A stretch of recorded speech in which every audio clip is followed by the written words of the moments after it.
Any supporters leadership for an aiding komo. I've been reading in recent times how, especially Asante Kotoko supporters, and penny for no be adwene almost say Kotoko problems of when no a media for.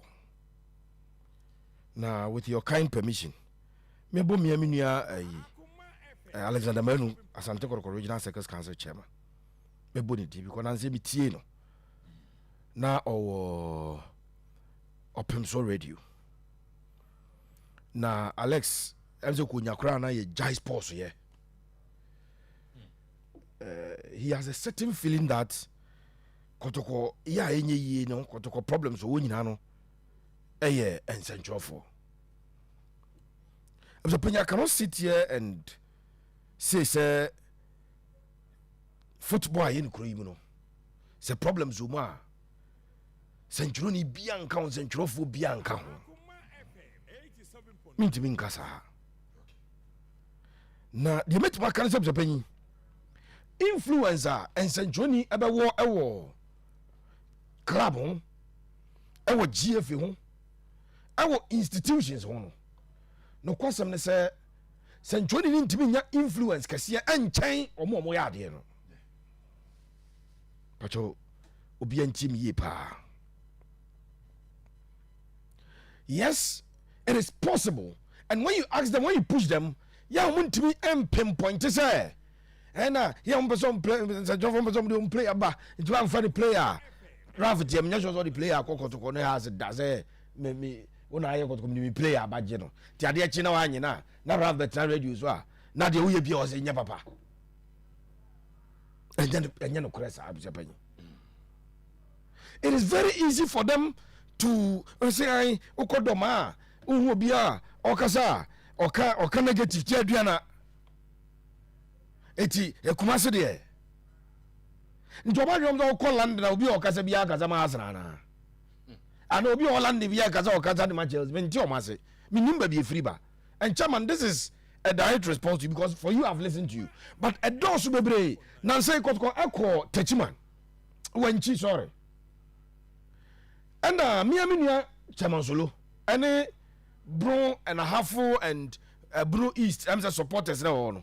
Omo ye live video bi. Omo so masema no mo kan nyina akwa say Kotoko no enye ya eyensanchofo no mo kumase ni ntia. I'm saying that I cannot sit here and say Sanjoni Bianya Bibia, a bet Matia Asante Kotoko. And you mean to me, Gasa, and Gasa, I was a penny. But no question, one partner say, be anyone Sanjoni Bianya to Krima. I want the magnitude, sir. And I could come back from that. Nobody can convince me. And I'm throwing an open invitation to anybody who has that feeling and that thinking. So I'm interest in intellectual discourse. So Ramadan above for ma, and your friend Tino Perez more, and your coach in your place now, and your son from was paid. So Barcelona above for ma, and your mom ya born, and your son from Barcelona crew. And I'm Ibusa say, who's a chronometer behind the Payana team Casia Bagope. But landed the Okowa teams against the Tottenham area. And yet Tottenham paying for the decisions. I am sent for one London, Diana, Tottenham was best. Echo the echo. What is the proof? Parameters not about to throw. I mean, the answer debate here. Now, with your opinion, of course, some supporters leadership, and the supporters in penny for no. And pen piano, a problem at the Macabro. Chasemo supporters leadership. Cycles in penny for you, chapters in penny for you, hunters, became for hunters. Domade minim so mo fires are. So mo uja. Tie bi mo fires minim. Any supporters are hold on. I'm penny. And Pempi omum represent a bigger problem at the mom clubs no. Me ne coach at Transia din commander. Supporters leaders about catch coach they say play away there and so no boni bi nyasa yem pene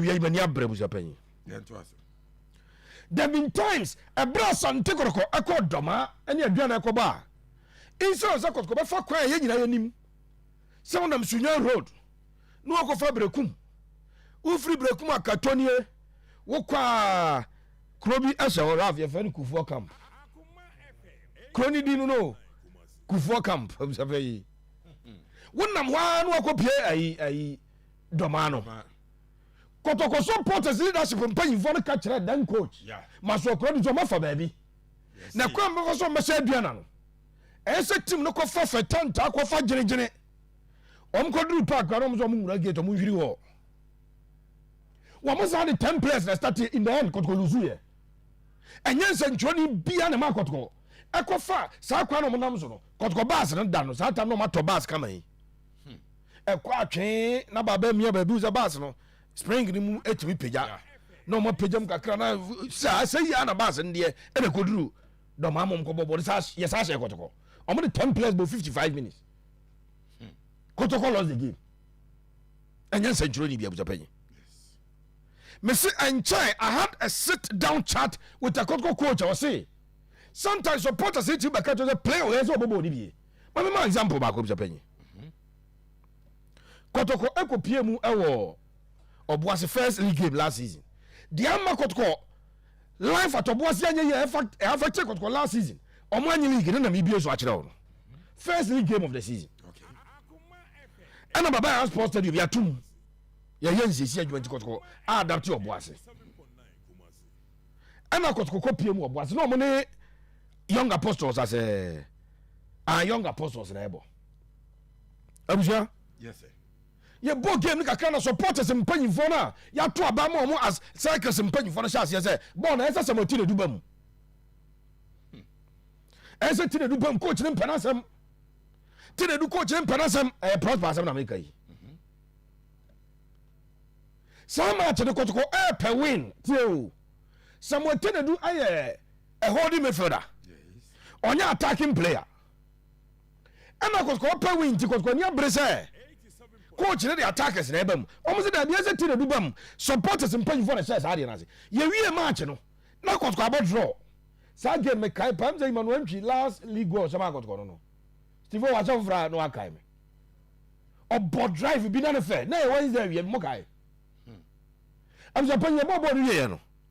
Asante ko head coach proto gumu akọ wini away. Wakọ ayi.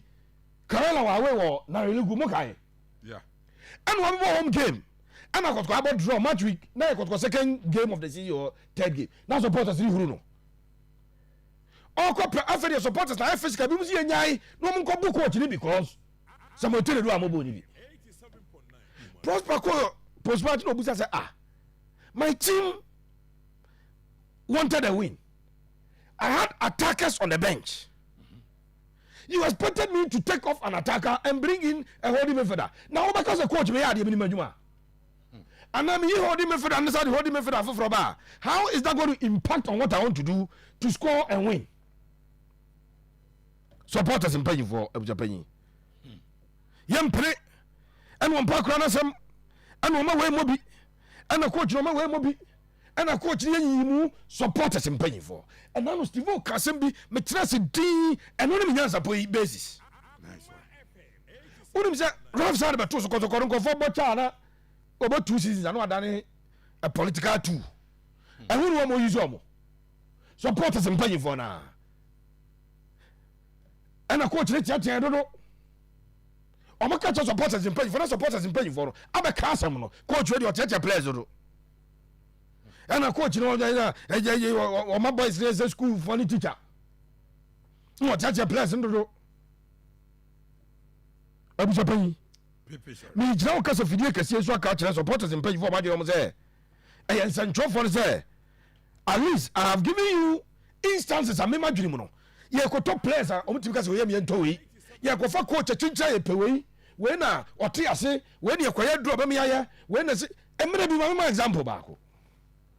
Kotoko ne house folk Kabiru asma make yi gogo be nya picture house place ade house flag ne kata omo so and omo free baba ya dressing room no omo ba na bi tietia bi na nkiri omo hu ade supporters no chapters na de sa direction no cause yen kata ye ho so ne e mewura park so mebobo afa ba bi enye nsantro ni bia ne kokata omo say munye sei me see me nyina nsɛntwerɛfoɔ nyina chi defend ɔmo me I've been very close with some people, some administrations aba wobia musa na pinkra kwasi wa say Pepe afa phone call recommended that say oh na ma hu player bi o amenya bi da entina da bi am ka tell me timi de nsa simi bu say akasa Kotoko panyina obey Kotoko a o si Pepe afra me da say me player ni anasa na ma 1 cedi o panyina ma 2 cedis bi nya de no nkasa na me jai nsantwerɛ dwuma no. I cannot say same for everybody, but I'm Japan so be same pa enya no na di tim no ba fam ma me nkyɛ me nua nana Jembibi Akosi Koka. There was a time I had a debate, a discussion, an argument with my brother Koka. Some people have the opinion say and central for it to me na yapam raf. I explained to my brother, I said that no offline your cabino. It will be an affront to the authority of Benji. I said, Obi ya Kotoko Juma. Or yeah, Jumani here to the satisfaction of His Royal Majesty. But central for me and say and permanent. Nanunti apamno. Oh yes, you. It is an affront to the dignity of the ownership of the club. Jimen Kebi, Jaman Krofonkeka. So okay, Abraham na mboza ba Kotoko no. Hwe enya da bia na esa become your commercial central into your Kotoko. See you are the baby am no yage. Na several adam go school. We don't come and sit here as Kotoko PROs. Answer be am catch say Safuduku o frere asem bi obeka bi agitum na dwuma no. Yes. Ti say the madwuma ni am abetran bi be scrutinize asem no abepa no kura wom abehye no kura no wudi nipa no. Me madwuma ni abuja panyi. Sam wo Safuduku ana say na na penkra menua ayi akoto Kotoko panyini bia ne be kasa bia de o catch na dwuma no wo ye no. Yes. It may not be the truth. Nyada bia na ka no kura in your official capacity. Let her kwati anka so betwa wontro o protect corporate integrity. Untimi kasa ade no wanka asam de tie na nkyerɛ. But no question me say buja panyi. Me si obi anu obet say na na mposa free Kotoko na nsantwo ntia. Say de be di. Eheda na ade question nsantwo ni. Na na mposa be ya Asante Kotoko 3 years. The board had a 3-year mandate. The board no mandate no it was not renewed. How does anybody become the one who made Nana Mposa leave Kotoko? It is possible that Nana Mposa or personal issues. It is possible that Nana Mposa a yampa or person they be come na Mposa and Nana Mposa anye it one no problem. I no me say I no me you free Kotoko. And no end really Kotoko. It is not possible. The really Kotoko what is say? Dana ya come the last one a body Dr. Sapo Dr. Che a board no opem so a down masen. Otu for say nipa ono mo ya no Kotoko ni old players. Any supporters in paying for omo na ka bi wum. What is opem so e ka say any central for.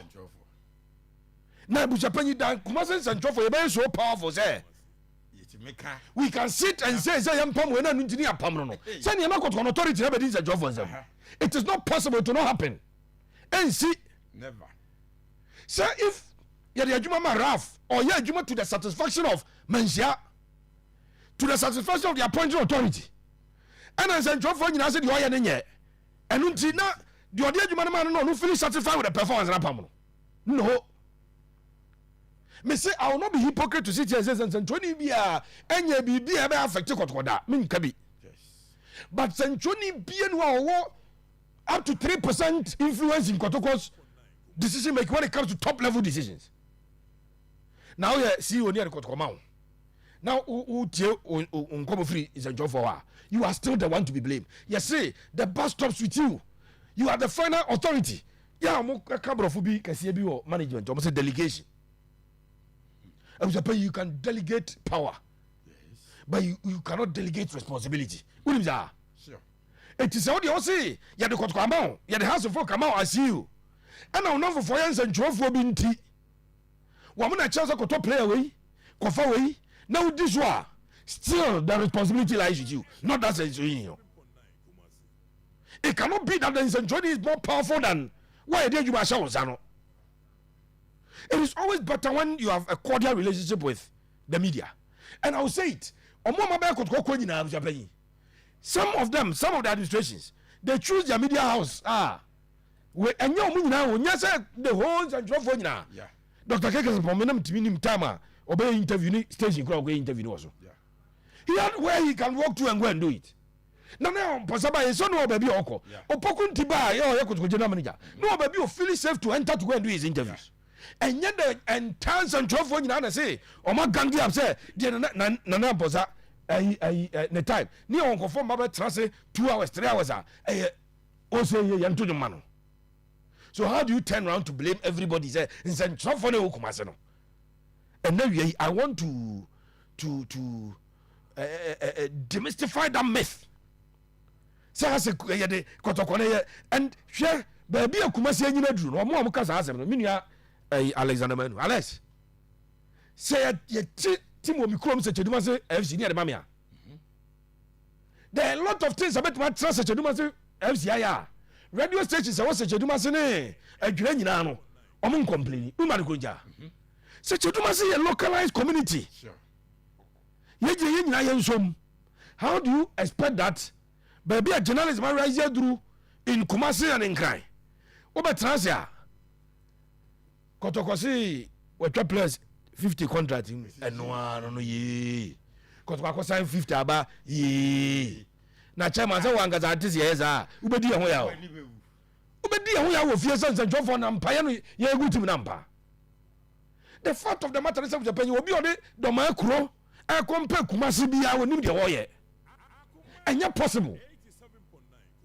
How many radio stations are in Doma run sports to say the Kumasi ye wa mo the morning belt omo about the branch time omo about the afternoon belt omo the evening belt omo the night belt ebi mo ba night about 10 wo kro mu na radio station yes pause and you mean no ndu bebo and you want to compare that to ebi adoma kakra bi e ho no nkofo wo madwen kire pa ba don te and nkofo wo madwen kire bebrebe but they don't have a place to go and voice out. They don't have a place to go and show their displeasure of to Anyama Ekoso. Please, the supporters leadership. Omu remeni ye bo match we ya. No ma bejina ai VIP as yo. Nansen choni na kasa no aka na sem say yampam we. And say Jof on the bab on top say Jof on the same team no. Men chase you be. Ye bo football match we baba sports stadium. Omo mo ya bloggers okroma ni nyina unu ma bi omo yi omo second one win ya you just come to VIP na chi ono yes ane down chairman qualify football be kire na dwen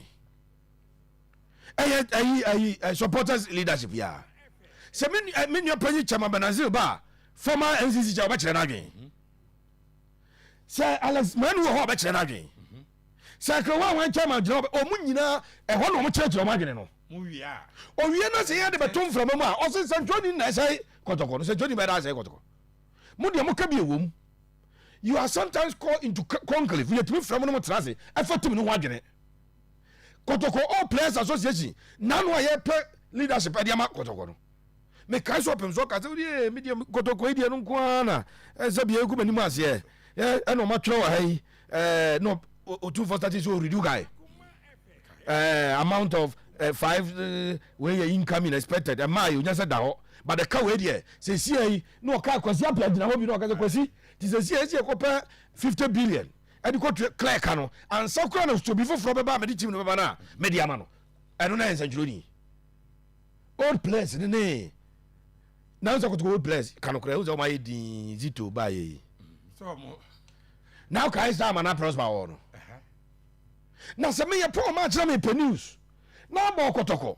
Now you're ready to talk them the Mebusa now say Kotoko no one more mobile the team no don't you tomu kochikura one shot down you now me made the beton from me say St. Johnny na say Kotoko me say possible sense and Jofobi it may be at the Kotoko but those people they don't have up to 5% influence. You cannot sit in London and say you want to make anubina akwasa GF from team say omuni sponsor because Rafael analysis say bona ya bona mediama goalkeeper ni mo ye no won tiase nti wo kan je say ya na ABC Premier League na kan na de chia na ayi for no Sky Sports for Anka, so why withdraw or more music at every. You think people don't criticize what they do there? Nipa Bakwa, Real Madrid, Yebo, La Liga. The president of La Liga is Javier Tebas. Madrid president in Casa. A good La Liga. No. Yamani Panye serious, what? No Munyajuma. Pepe Suarez, we a nyansa for. Quablapia,